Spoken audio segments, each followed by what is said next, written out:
the knowledge of the ancient cultures. This video gives only a short summary of what we found out during the last 10 years. A short introduction will be followed by the main chapters, Our World, consisting of Heaven and Earth, and The Secrets of the Emerald Tablet. For detailed information, you may refer to our home pages on the end of this video. These are by now mainly in German language. Or you may ship an email.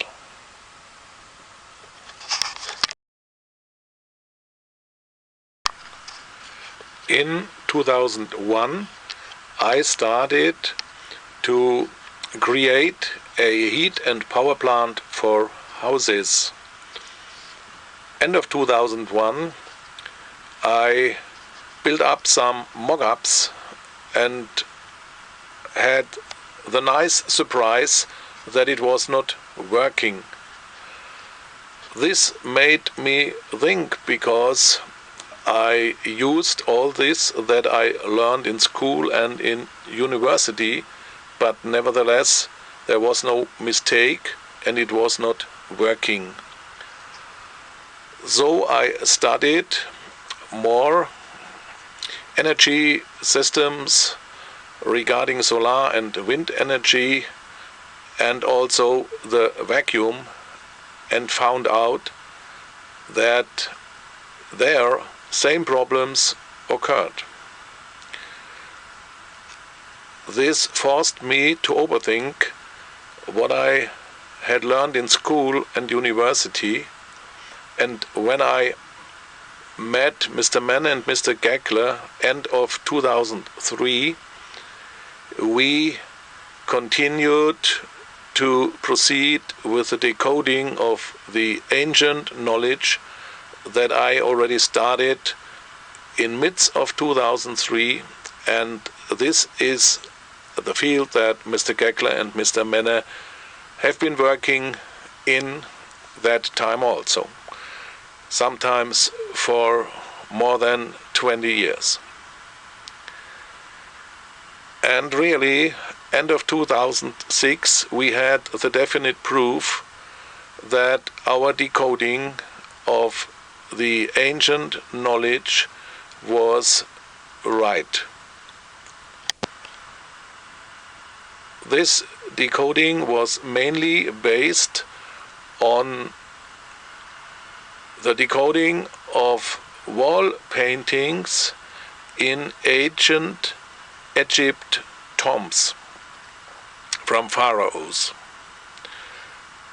We could find that there were energetic processes noted down, and so the meaning of the hieroglyphs was not only, as the people working in this field of Egyptology have told us, but there was something very important covered behind.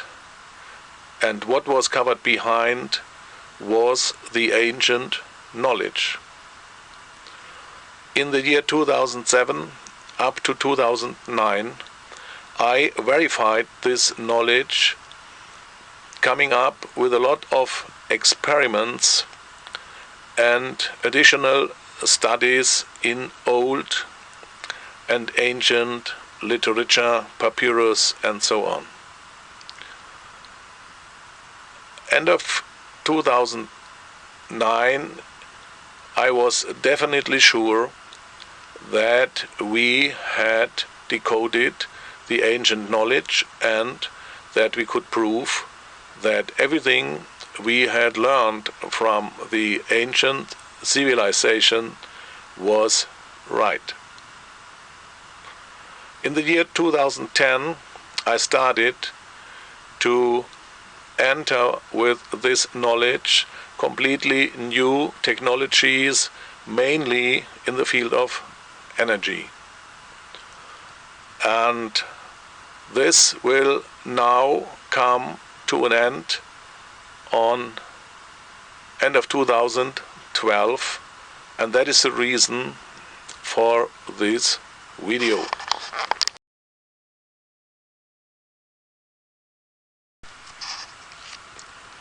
The knowledge of the ancient cultures is completely different to what we learn in school and study at universities. This important fact you have to keep in mind when you now undergo the procedure to learn about what we decoded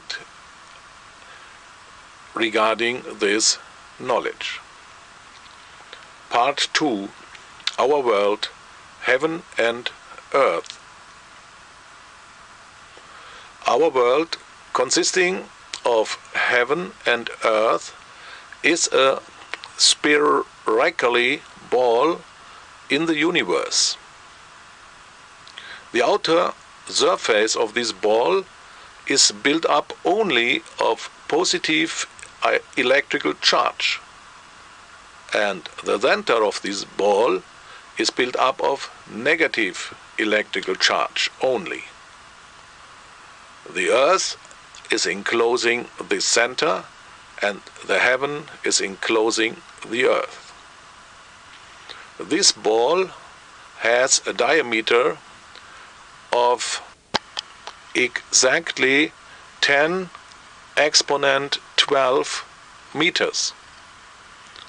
That means in kilometer, regarding German system, 1,000 million kilometers in diameter.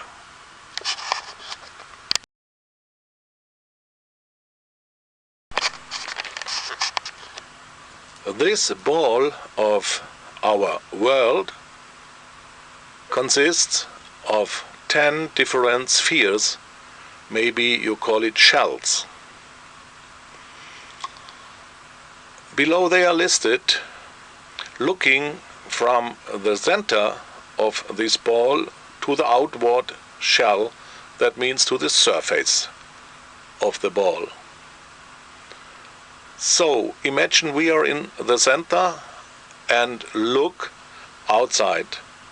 First shell is light, followed by heat, followed by gases, followed by liquids, followed by solids.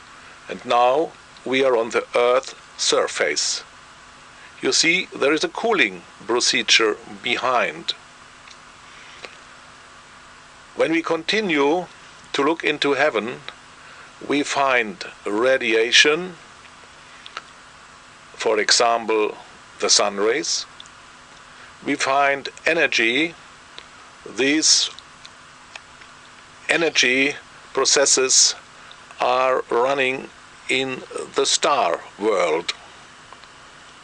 Then we come to vacuum shell, to coldness shell and darkness shell, and we are on the outward shell of our world, consisting of positive electrical charges.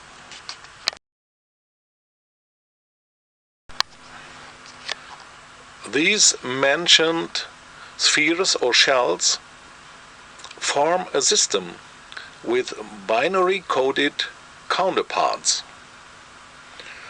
So is the counterpart of the solids on Earth the radiation in heaven.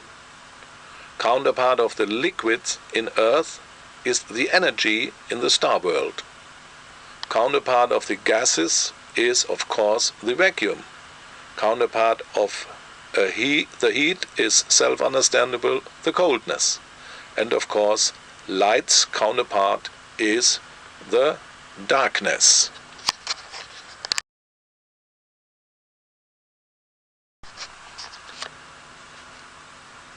there are 7 major natural laws to be found in the knowledge of the ancient civilizations. And when you read carefully, you will find out that only one of these is partly known to us. This is the 7th law, the law of Coulomb, regarding the attraction and repulsation among electrical charges, whether they are equal loaded or unequal loaded. But me and you, we never learned in school nor studied in university that the law of harmony is the first law in nature. Harmony, you may also call it love, means that in the creation of heaven and earth, that means in our world, everything is balanced. And there are heavy forces built in to the creation that guarantee the harmony. So, somebody disturbing this harmony, for example, people wasting the earth, will force the built-in mechanism in the creation to come back to the level of harmony, not regarding what will happen to the people. The 2nd law is the law of polarity. We got already some informations about it regarding the counterparts. Polarity means cold and hot, light and darkness, gases and vacuum, and so on. The law of Trinity is indicating that in between one pole and its counterpart there is always a so-called equilibrium. Then the 4th law, the law of equilibration, states what happens there.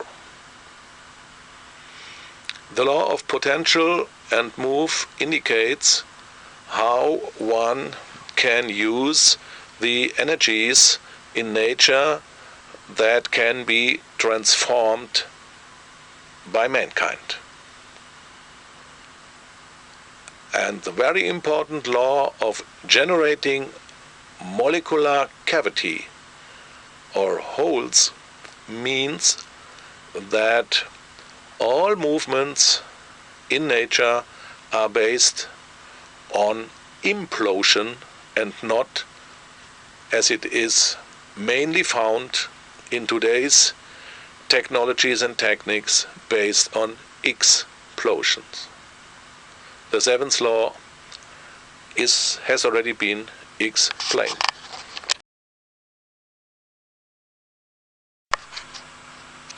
You may be very astonished to read what I noted down here, but it is true.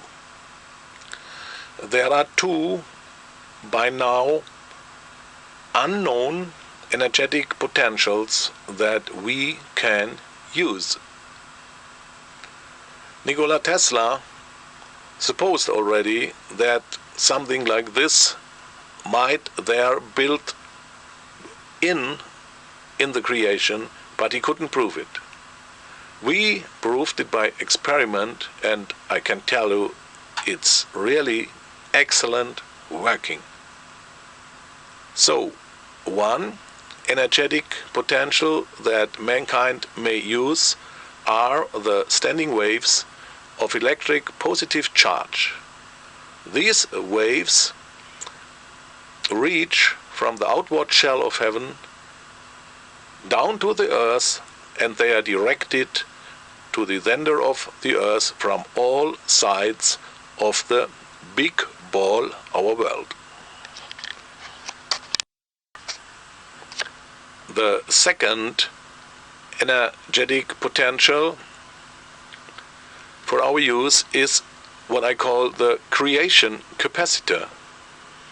A spherical capacitor built up via the attractive forces between the positive charges on the outward shell of heaven and the negative charges in the center of the Earth.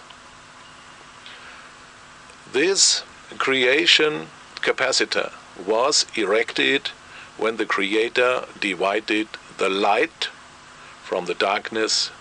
He gave the light in the center of the Earth, and the darkness He fixed on the outer surface of the ball of heaven. These new energetic potentials will be discussed on the following pages, and it's very important to open the mind to understand how powerful these new energetic potentials for the use of mankind are.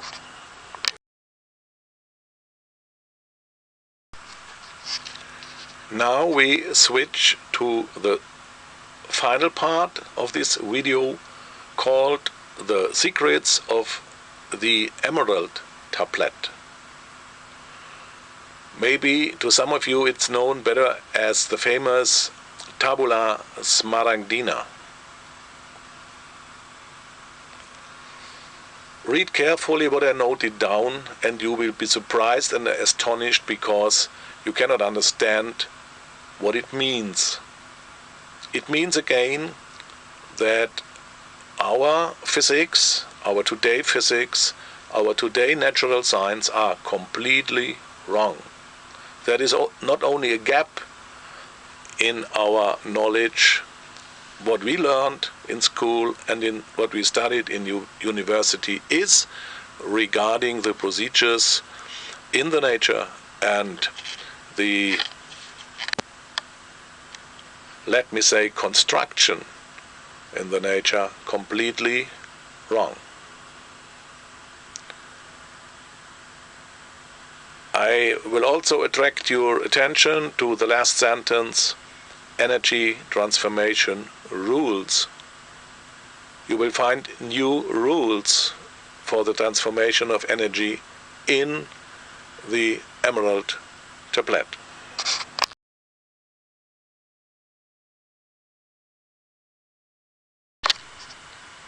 The three electric forces, repulsive and attractive. You see, here are some new names, maybe not known to you until now. The need for these names is that we do have three different values of electric charge in our world.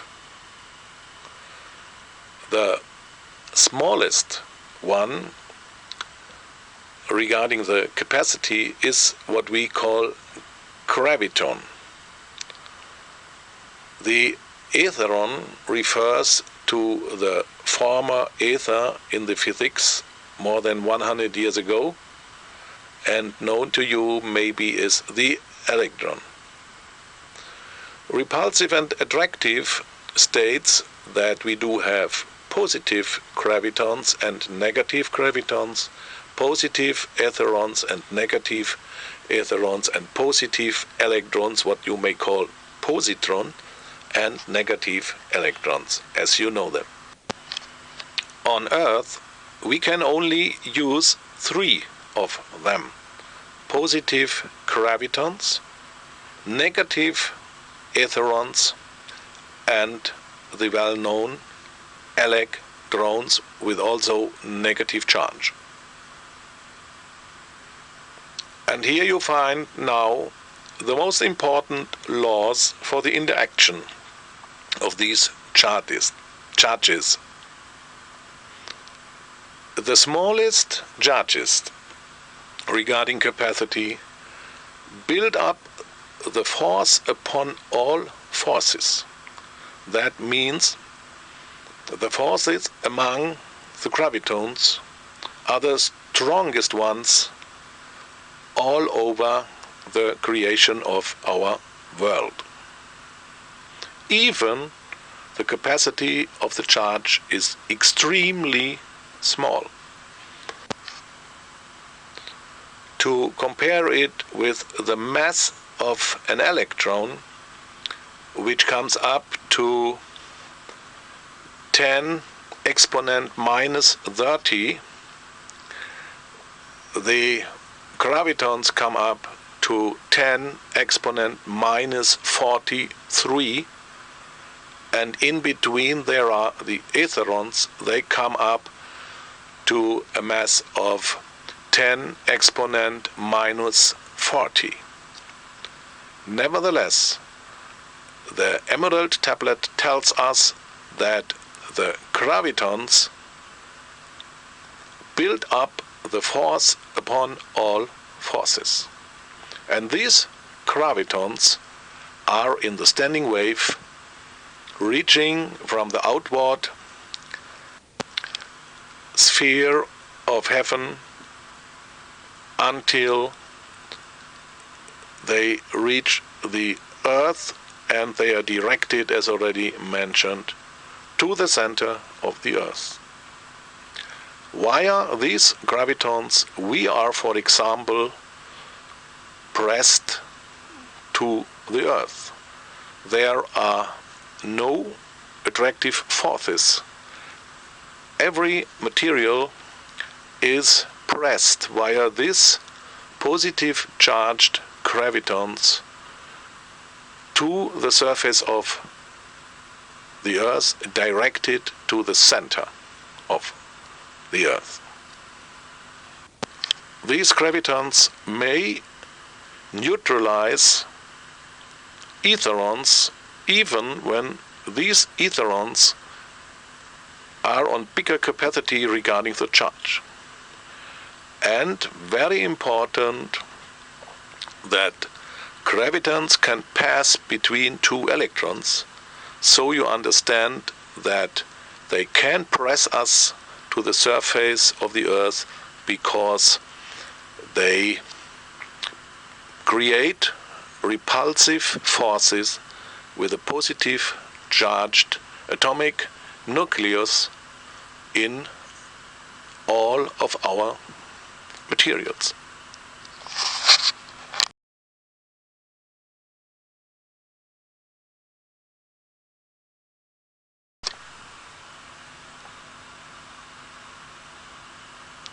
The two circles of light. As I explained already before, the Creator gave the light when He divided it from the darkness into the center of the earth. And now I noted down two circles regarding this light. Circle number 1 shows how electrons and etherons are handled to balance all situations in nature following the first law, the law of harmony.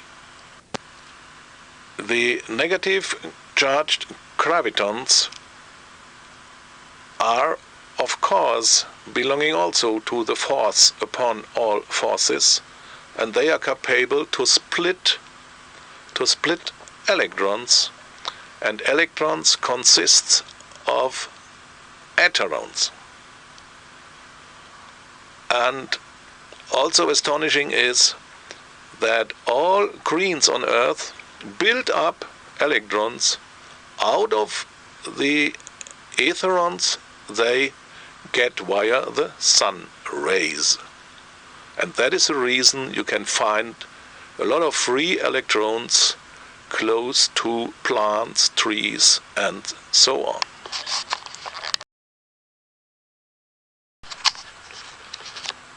Circle 2 describes what we called the ether field.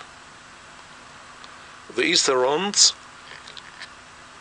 from the light of the center in the earth, they are pressed to the surface of the earth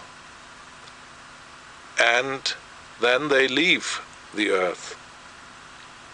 And if there would not be the stars, they could reach the darkness and turn back the creation process. That means the stars are placed there to hold these Etherons, to block them, and to send them back to Earth. The circle of Etherons in the magnetic field fills all the time again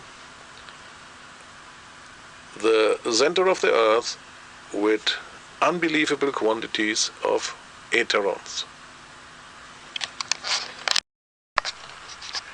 Last but not least, the most important part of this video about the knowledge of the ancient cultures.